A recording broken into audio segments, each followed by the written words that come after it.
La ilaha illallah Muhammadun Rasulullah alaihi salatullah wa alihi wal ahibba. Assalamualaikum warahmatullahi wabarakatuh. Pada kesempatan yang berbahagia ini kita akan melanjutkan cerita tentang kisah perjalanan hidup Rasulullah Muhammad sallallahu alaihi wasallam. Sirah Nabawiyah bagian 10. Namun sebelum lanjut, marilah kita sukai video ini, komen dan berlangganan, serta bagikan video ini agar bermanfaat bagi kita semua. Terima kasih. Mengejek Al-Quran. Surat As-Saffat ayat 62-65 menjelaskan tentang makanan orang di neraka berupa buah zakum. Abu Jahal mengatakan bahwa pohon zakum itu tentunya seperti kumaya Yasrib yang dapat kamu santap. Makanan surga itukah hidangan yang lebih baik ataukah pohon zakum? Sesungguhnya kami menjadikan pohon zakum itu sebagai siksaan bagi orang-orang yang zalim. Sesungguhnya dia adalah sebatang pohon yang keluar dari dasar neraka yang menyala. Mayangnya seperti kepala syaitan-syaitan. Al-Quran Surat As-Saffat ayat 62-65. Kemudian Allah Subhanahu wa Ta'ala menghina Abu Jahal dalam Surat Ad-Dukhan ayat 43-49. Sesungguhnya pohon zakum itu adalah makanan orang yang banyak berdosa. Ia sebagai kotoran minyak yang mendidih di dalam perut, seperti mendidihnya air yang amat panas. Peganglah dia, kemudian seretlah dia ke tengah-tengah neraka. Kemudian tuangkanlah di atas kepalanya siksaan dari air yang amat panas. Rasakanlah, sesungguhnya kamu orang yang perkasa lagi mulia. Surat Ad-Dukhan ayat 43-49. Abdullah bin Ummi Maktum. Seorang buta bernama Abdullah bin Ummi Maktum bertanya, "Ada seseorang bernama Muhammad yang membawa ajaran baru?" Temannya mengiyakan. "Ajaran yang mengajak menyembah Tuhan yang Maha Tinggi?" tanya Abdullah bin Ummi Maktum lagi. "Benar," jawab temannya. "Tuhan itu tidak bisa diraba seperti berhala?" "Betul wahai Ummi Maktum, begitulah yang diajarkannya," jawab temannya.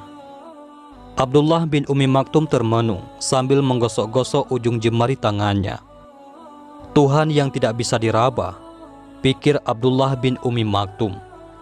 "Padahal ujung jariku ini sudah mengenal betul berhala-berhala. Aku bahkan bisa membedakan Lata dan Uzza dengan memegang hidung mereka. Seandainya aku bisa bertemu sendiri dengan Muhammad." Dipenuhi rasa ingin tahu yang besar, Abdullah bin Ummi Maktum menemui Rasulullah Shallallahu Alaihi Wasallam. Sayang sekali saat itu Rasulullah sedang menyampaikan ayat-ayat Al-Quran kepada Walid bin Mughirah. Ia adalah seorang pembesar Quraisy yang sangat diharapkan keislamannya. Akan tetapi, Abdullah bin Ummi Maktum tidak mengetahui kehadiran Walid. Karena buta, dia terus mendesak Rasulullah Sallallahu Alaihi Wasallam agar saat itu juga menerangkan tentang Islam kepadanya.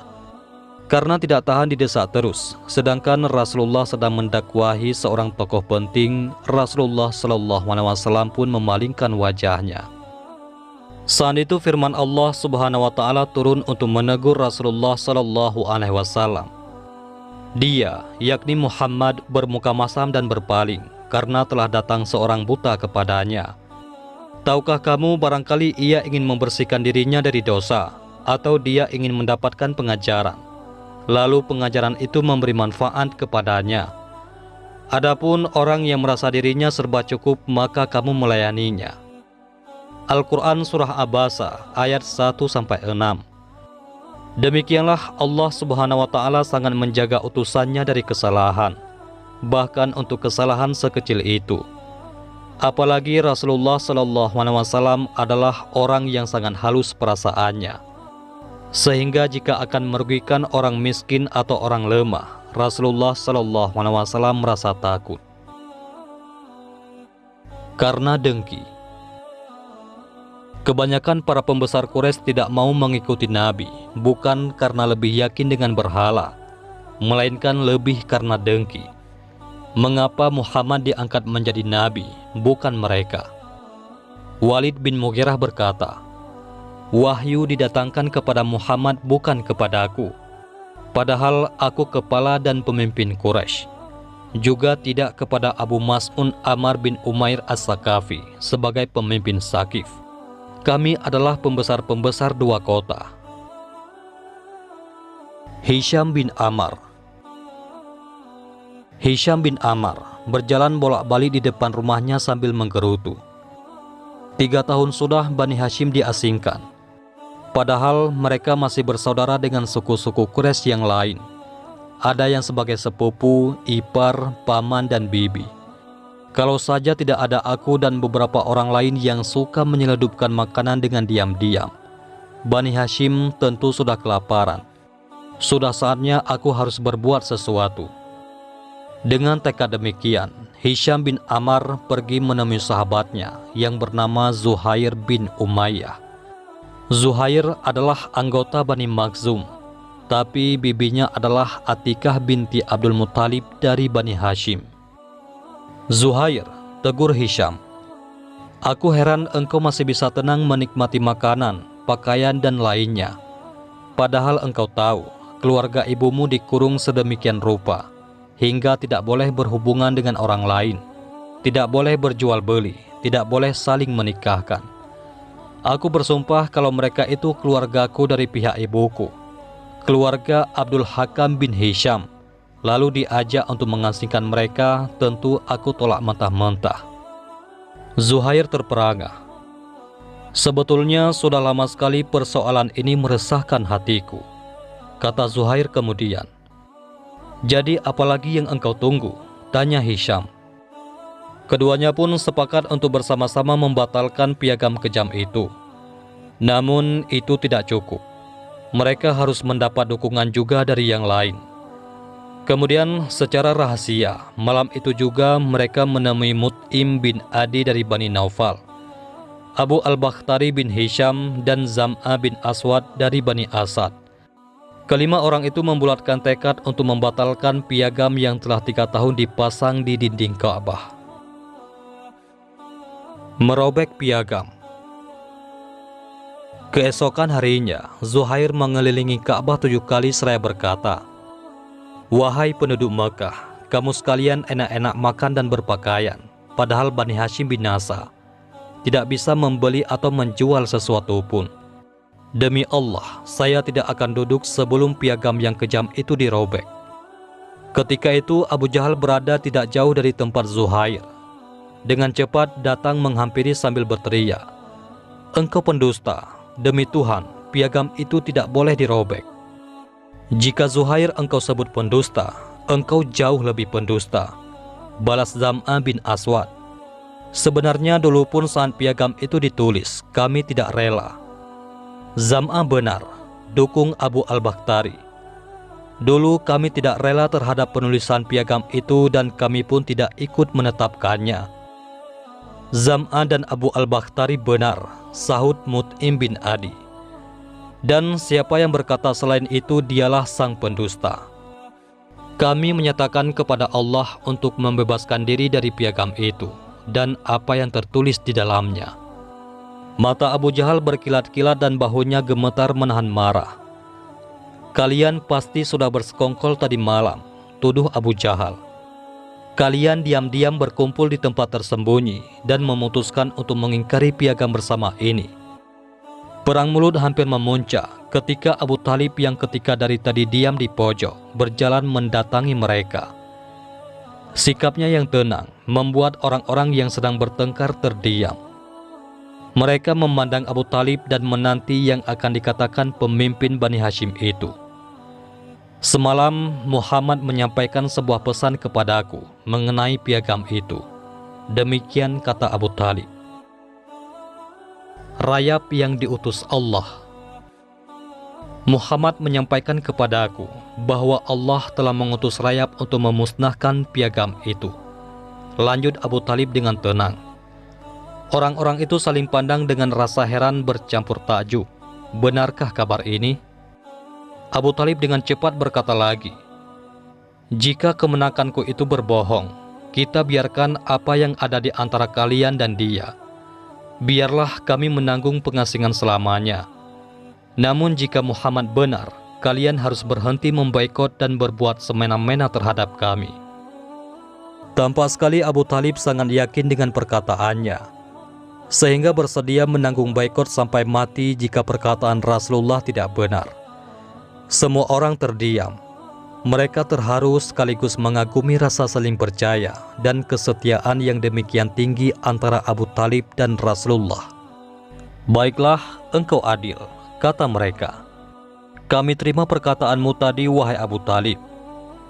Berbondong-bondong mereka pergi ke Ka'bah dan menemui bahwa yang dikatakan Rasulullah memang benar. Rayap telah memakan isi piagam itu, kecuali sebagian kecil yang bertuliskan "Bismika Allahumma", dengan namamu ya Allah. Demikianlah akhirnya piagam itu dibatalkan. Rasulullah SAW dan keluarganya kini bisa kembali berada di tengah-tengah masyarakat seperti semula. Apakah kini Rasulullah dan para pengikutnya bisa bernafas lebih lega? Apalagi adanya kekuasaan Allah Subhanahu wa Ta'ala melalui rayap. Mungkinkah hati orang-orang musyrik berubah? Ternyata sama sekali tidak. Justru kekufuran mereka semakin menjadi-jadi. Mereka itu seperti yang tercantum dalam firman Allah Subhanahu wa Ta'ala. "Dan jika mereka, yaitu orang-orang musyrikin, melihat suatu tanda, yakni mukjizat, mereka berpaling dan berkata, 'Ini adalah sihir yang terus-menerus.'" Al-Quran Surah Al-Qamar ayat kedua. Bulan-bulan suci. Ada 4 bulan suci dalam setahun ketika Rasulullah dan kaum muslimin dibebaskan dari pemboikotan. Bulan-bulan suci itu adalah bulan pertama Muharram, saat diharamkannya kekerasan. Lalu bulan ke-7, Rajab, yang dihormati. Kemudian bulan ke-11, yaitu Zulqaidah, bulan damai. Dan yang terakhir bulan ke-12, yakni Zulhijjah, bulan haji. Tetap berdakwah. Bulan-bulan suci, yakni Muharram, Rajab, Zulqaidah, dan Zulhijjah, itulah dimanfaatkan Rasulullah SAW semakin giat berdakwah selama pemboikotan. Ketegaran tiada banding. Suatu ketika, di tengah jalan Rasulullah berpapasan dengan Umayyah bin Khalaf. Umayyah bin Khalaf adalah seorang pemuda berperangai buruk. Ia suka bermusuhan dan tidak punya rasa takut kepada siapapun. Sekalipun Umar bin Khattab dan Hamzah bin Abdul Muthalib telah bergabung dengan pasukan kaum muslimin, Umayyah menganggap enteng-enteng saja. Dia bahkan telah sesumbar akan membunuh Rasulullah dengan tangannya sendiri. Oleh karena itu, ketika berpapasan dengan Rasulullah SAW, Umayyah langsung menggertak sambil menunjuk kuda yang dituntunnya. "Aku beri makan kuda ini tidak lain adalah untuk membunuhmu." Rasulullah SAW menatap Umayyah dengan tajam sambil membalas cepat, "Tidak, justru akulah yang akan membunuhmu dengan izin Allah Subhanahu wa Ta'ala." Kini Rasulullah tidak segan lagi menjawab setiap ejekan dan ancaman orang-orang Quraisy. Beliau semakin gencar dan tekun berdakwah tanpa memperdulikan resikonya lagi. Keberanian Rasulullah SAW meruntuhkan wibawa musuh-musuh beliau yang selama ini selalu membangga-banggakan diri.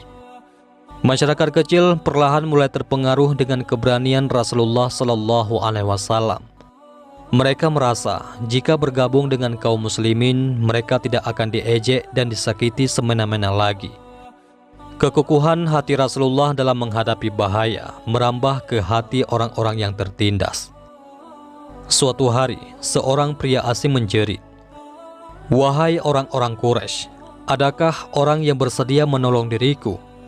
Hakku dirampas oleh Ammar bin Hisham, yakni Abu Jahal. Aku adalah pendatang dan telah diperlakukan sewenang-wenangnya. Siapa orang Quraisy yang berani menentang keganasan Abu Jahal untuk menolong laki-laki malang ini?" Keberanian Rasulullah. Memang tidak ada yang berani, tidak seorang pun. Namun mereka menyarankan kepada laki-laki asing itu, "Carilah Muhammad dan minta tolong kepadanya." Walau menyarankan begitu, hampir semua orang yakin Rasulullah SAW akan mampu melakukannya. Semua tahu bahwa Abu Jahal adalah musuh Rasulullah SAW yang paling jahat dan beringas. "Ada apa wahai saudara? Apa yang bisa kubantu?" Demikian sapa Rasulullah ketika orang asing itu datang. "Wahai Tuan, aku adalah orang asing di sini. Amr bin Hisham tidak mau membayar unta yang dibeli dariku." Rasulullah SAW mengajak lelaki itu ke rumah Abu Jahal. Melihat mereka, orang-orang tertawa gaduh. Mereka yakin Rasulullah tidak akan punya cukup keberanian untuk menghadapi Abu Jahal. Rasulullah pasti akan mengecewakan lelaki asing itu. Mereka bersiap-siap melontarkan ejekan paling menyakitkan untuk meruntuhkan wibawa Rasulullah di hadapan para pengikutnya. Ketika Rasulullah SAW dan orang asing itu tiba di rumah Abu Jahal, ia sedang berada di tengah-tengah budak dan para penunggang kudanya. Tiba-tiba pintu diketuk dengan keras. Wajah Abu Jahal memerah karena menahan marah. "Siapa yang berani mengetuk pintuku sekeras itu? Tidak tahukah dia kalau aku sedang bersama bawahanku? Dengan mudah mereka bisa kusuruh melumatkan orang itu." Abu Jahal membuka pintu dan terkejut melihat Rasulullah SAW di depannya. Saat itu wajah Rasulullah tampak sangat penuh percaya diri. Hati Rasulullah sudah bulat untuk membela orang yang teraniaya ini. Abu Jahal tidak berkata sepatah kata pun. Ia masuk ke rumah dan keluar lagi untuk membayar pembelian unta laki-laki asing itu. Orang asing itu sangat berterima kasih kepada Rasulullah SAW. Ia segera pergi dan bercerita kepada orang-orang di sekitar Ka'bah. Keberanian Rasulullah ini menimbulkan rasa kagum di hati mereka. Mereka yang tadi sudah siap mengejek pun membubarkan diri dengan perasaan bercampur aduk. Kesal, geram, tetapi sekaligus hormat dan kagum. Laki-laki dari suku Ghifar. Kabar tentang ajaran Islam sudah mulai menyebar ke seluruh pelosok Jazirah Arabia. Suatu hari, datanglah seorang laki-laki berwajah ramah dan bijaksana. Abu Talib melihatnya, lalu menegur, "Sepertinya Anda laki-laki asing." "Betul, namaku Abu Zar dari suku Ghifar." Sebelum datang sendiri, Abu Zar mengutus seorang saudaranya untuk menceritahu tentang Rasulullah SAW. Sesudah melihat apa yang dilakukan Rasulullah, saudara Abu Zar melaporkan, "Demi Allah, aku telah melihat orang yang menyuruh kepada kebaikan dan mencegah dari keburukan." Karena belum puas dengan berita itu, Abu Zar pun datang ke Mekah. Sayyidina Ali bin Abi Thalib mengajak Abu Zar bermalam di rumahnya. Esok harinya, Sayyidina Ali bertanya kepada Abu Zar, "Jika Anda tidak keberatan bercerita, apa yang mendorong Anda datang ke negeri ini? Kalau Anda berjanji untuk merahasiakannya, aku akan menceritakannya." Sayyidina Ali bin Abi Thalib pun mengangguk. Kemudian Abu Zar berkata, "Di kampungku, kami mendengar tentang seseorang yang bernama Muhammad. Orang mengatakan bahwa ia membawa ajaran baru. Aku ingin menemuinya. Namun, aku tahu pemerintahan Quraisy akan menindak setiap orang asing yang sengaja menemuinya.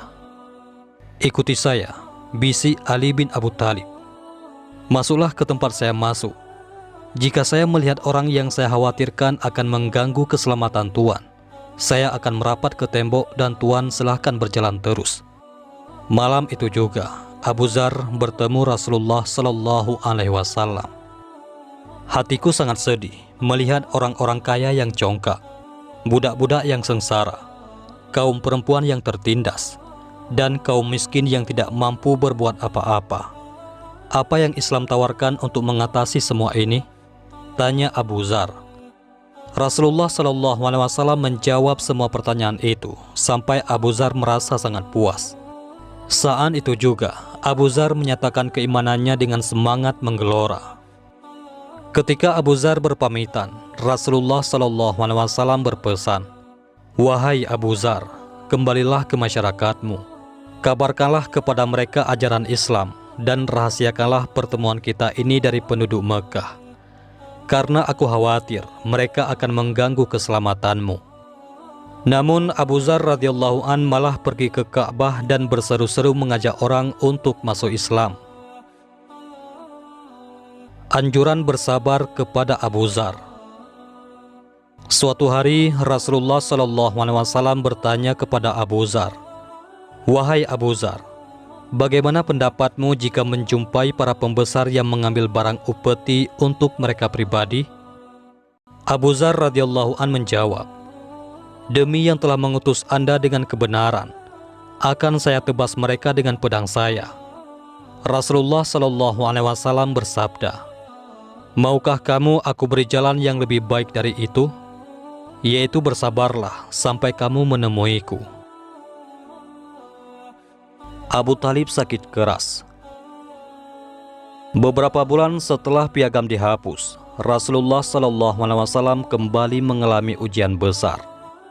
Kali ini bukan penyiksaan dari pihak lawan, melainkan berupa kehilangan orang yang beliau cintai. Karena sudah lanjut usia dan menderita kehidupan berat di pengasingan selama 3 tahun, Abu Talib jatuh sakit. Saat itu usianya sudah mencapai 80 tahun. Mengetahui Abu Talib sakit keras, orang-orang Quraisy khawatir akan terjadi peperangan antara kaum Quraisy dan Rasulullah SAW beserta para pengikutnya. Apalagi di pihak Rasulullah SAW ada Hamzah dan Umar radhiyallahu anhum yang terkenal garang dan keras. Selama ini Abu Talib selalu bisa menjadi penengah antara kedua belah pihak. Para pemuka Quraisy menemui Abu Talib di pembaringannya dan berkata, "Wahai Abu Talib, engkau adalah keluarga kami juga. Sekarang ini keadaan antara kami dan kemenakanmu sudah sangat mencemaskan kami. Panggillah dia. Kami dan dia akan saling memberi dan menerima. Biarlah dia dengan agamanya dan kami dengan agama kami pula." Rasulullah SAW kemudian datang. Mengetahui maksud kedatangan mereka, Rasulullah SAW bersabda, "Sepatah kata saja saya minta yang akan membuat mereka merajai semua orang Arab dan bukan Arab. Katakanlah demi ayahmu," kata Abu Jahal. "10 kata sekalipun silahkan." Rasulullah SAW bersabda, "Katakanlah tidak ada Tuhan selain Allah dan tinggalkan segala penyembahan selain Allah." "Muhammad," seru mereka, "maksudmu Tuhan-Tuhan itu dijadikan satu saja?" Para pembesar Quraisy saling pandang dengan kecewa menghadapi keteguhan Rasulullah SAW. "Pulanglah," kata mereka satu sama lain. "Orang ini tidak akan memberikan apa-apa seperti yang kamu kehendaki. Pergilah kalian." Abu Talib wafat. Rasulullah SAW duduk di sisi pembaringan pamannya. Dengan sedih ditatapnya wajah bijaksana orang tua itu. Hati Rasulullah SAW dipenuhi rasa duka, tidak hanya karena melihat sakit sebelum maut yang diderita Abu Talib, tetapi juga karena sampai saat itu pamannya belum juga membuka hatinya kepada agama Islam. Rasulullah SAW menggenggam tangan pamannya dengan lembut. Inilah Abu Talib yang dulu mengajaknya berdagang ke Syam karena tidak tega berpisah dengannya. Inilah Abu Talib yang dulu merawatnya penuh kasih sayang, bahkan mencintainya melebihi kecintaan kepada anak-anaknya sendiri. Inilah Abu Talib yang membuka jalan pertemuannya dengan Sayyidah Khadijah dan mendorongnya menjadi pemimpin kafilah dagang Khadijah. Inilah Abu Talib yang selalu menjadi pelindungnya sejak dirinya menjadi yatim sampai menjadi utusan Allah Subhanahu wa Ta'ala. Abu Talib membuka matanya yang sayu dan memandang Rasulullah Sallallahu Alaihi Wasallam. "Demi Allah, wahai anak saudaraku, aku tidak melihatmu menawarkan sesuatu yang berat kepada para pemuka kaummu." Sejenak timbul harapan Rasulullah akan keislaman pamannya. "Wahai pamanku, ucapkanlah satu kalimat.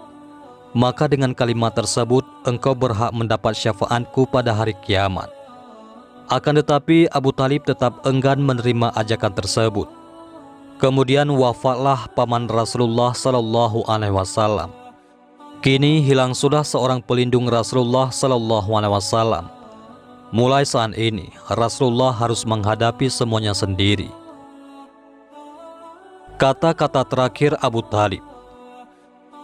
Ketika Rasulullah mengajak Abu Talib mengucapkan syahadat pada saat-saat terakhirnya, Abu Talib berkata, "Kalau saja aku tidak khawatir nasib keluargaku akan dianiaya setelah kepergianku, dan kaum Quraisy bakal mengatakan bahwa aku berucap karena gentar menghadapi sakratul maut, aku tentu mengucapkannya.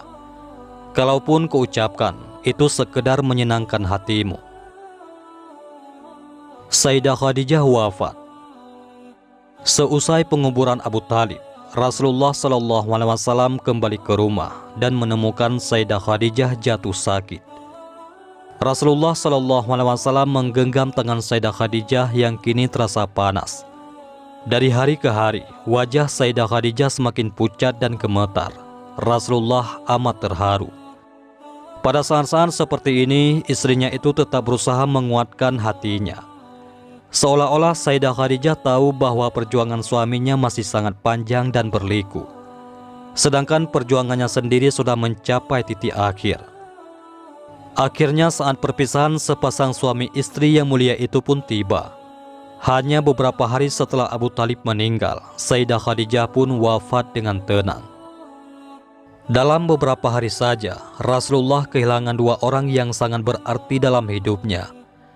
Paman yang mengasuh dan melindunginya, serta istri yang setia mendampingi dalam menempuh semua suka dan duka, terutama setelah beliau diangkat menjadi Rasul selama 10 tahun terakhir kehidupan mereka. Masa-masa duka ini dikenal dengan nama Amul Huzni, yakni tahun kesedihan. Saat itu seolah-olah semua kegembiraan di hati Rasulullah pudar. Indahnya kehidupan seolah-olah ikut terkubur bersama jasad dua orang kesayangan itu. Rasulullah tertunduk di samping pusara Sayyidah Khadijah. Air mata beliau mengalir tanpa tertahan. Beliau ingat betapa besar penderitaan pamannya dan kesengsaraan yang dipikul istrinya saat mereka bertindak melindungi Rasulullah. Rasanya hidup Sayyidah Khadijah lebih banyak dilalui dengan menanggung begitu berat beban perjuangan dibandingkan dengan menikmati manisnya kehidupan. Keluarga dan sahabat merasakan betul kesedihan Rasulullah Shallallahu Alaihi Wasallam. Sekuat tenaga, mereka berusaha menghibur Rasulullah.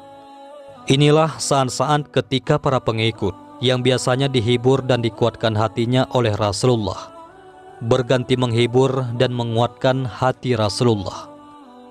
Sungguh pada saat yang mengharukan, tetap ada keindahan yang tampak dalam persaudaraan mereka. Kenangan akan Sayyidah Khadijah. Kenangan akan Sayyidah Khadijah tetap hidup di hati Rasulullah Sallallahu Alaihi Wasallam sampai beliau wafat.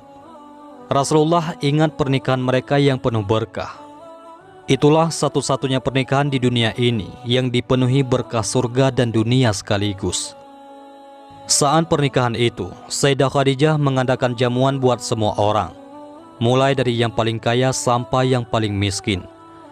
Bangsa Arab yang saat itu hanya mengenal air putih. Dalam walimah pernikahan Rasulullah dan Sayyidah Khadijah, mereka disuguhi minuman segar sari buah dan sirup mawar. Selama beberapa hari, semua orang baik tua maupun muda makan di rumah Sayyidah Khadijah. Kepada orang-orang miskin, Sayyidah Khadijah memberikan beberapa keping uang emas dan perak, serta pakaian. Dan kepada para janda, Sayyidah Khadijah menyumbangkan kebutuhan hidup yang belum pernah mereka rasakan sebelumnya.